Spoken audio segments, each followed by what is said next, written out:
CM 365, all about Carnatic music.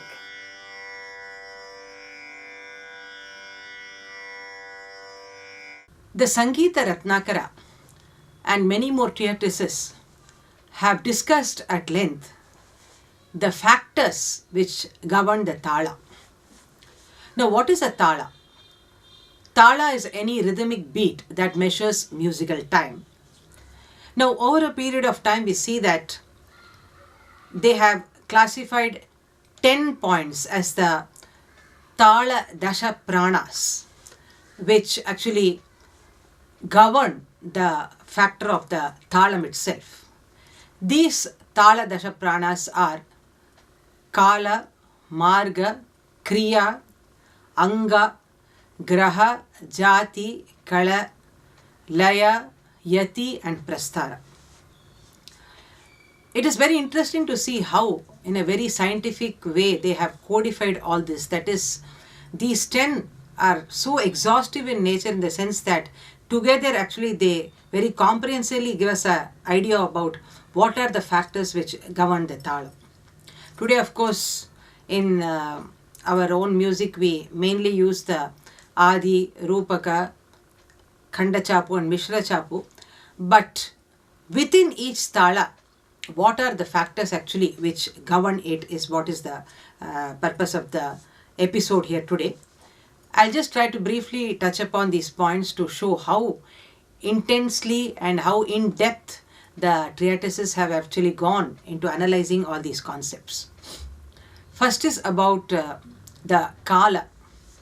It helps us understand the duration of each Kriya in absolute time. Now, just as when we want to measure time in normal life, we use the concept of seconds, minutes, then hours. The Indian system also had a set nomenclature.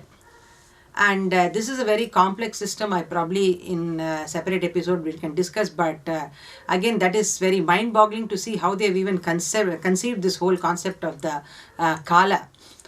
Nevertheless, here the smallest unit that defines the time according to here in the Thala Dasha Pranas, the way they have defined this Kala is what is called as Kanam. And based on that multiples of this, they have tried to evolve the whole concept of time here. The second is Kriya or the mode of reckoning the Thala. And this of course indicates the Angas of the Thalam. And the Kriya is divided into two, Shashabda Kriya and Nishabda Kriya. Shashabda refers to that where the reckoning actually is done with the sound, and Nishabda means that where the sound is not there. For example, when you are putting a lagu, the first beat, it creates sound, then the 3 finger counts after that is Nishabda. Now if you take the example of a Dhrutam, you see that the first is Shashabda. Then when you turn the hand, it is Nishabda. In the case of Anudrutam, we have just one beat, which is done through a Shashabda Kriya. So like this, 2 ways of reckoning they have mentioned. Then comes the Angas or the limbs of the Thalam. The limbs of the Thalam of course include the Lagu, Anudrutam, Dhrutam, Guru, Plutam and Kakapadam. Though there are 6 limbs actually, in the Suladi Saptathalas we see that we only make use of the Lagu, Dhrutam and Anudrutam. And all the compositions that we have also we see that which fall under only the Suladi Saptathalas, they don't go into very complex thalas. Probably in some rare Pallavis which are composed by the maestros, we sometimes see the usage of the other Angas like Guru, Plutam, Kakapadam, but nevertheless generally these 3 are only seen. Then we come to the aspect of Graha or the commencing point of music, and that is where does the music commence in the Thala. This can be again of 3 types, the Sama, Atita and Anagata. Sama means that the starting point of the composition coincides with the commencement of the Thalam itself. That is, for example, if you take a composition like Adamudigalade, so where it starts on the samam. Suppose it is Atitam, that is before the Thalam, like in a composition like Shivakama Sundari, where the composition starts even before the commencement of the Thalam, or if it is starts after the commencement of the Thalam, like Brova Bharama, like that. The next concept that has been defined in this Tala Dasha Pranas is the Jati. Jati, of course, can be 5 types: Tishra Jati, Chatusra Jati, Khanda Jati, Mishra Jati, and Sankirna Jati, representing the numbers 3, 4, 5, 7, and 9. Next is the Laya, or the tempo, or Kala Pramana, you may call it. In Laya, they have classified again into 3, that is Vilambita, Madhya, and Durita. Vilamba refers to the slow tempo, Madhya refers to the medium tempo, and Durita refers to the fast tempo. Of course, in concepts also you must have heard so many compositions in these 3 kind of tempos. That is, some compositions are in the very slow kind of Rendikale and all compositions are in the Vilamba Kala. Some are in medium tempo, some may be in very pacey tempo. So these 3 tempos basically classify them. The next is about Yati. Yati relates to disposition of several angas in a thalam. That is how they are progressing within the thalam. For this they give a different kind of classifications like Samayati, Gopuchayati, Srotovahayati, Damariyati, Mridangayati, Vishamayati, and so on. Samayati means the progression is in an equal order.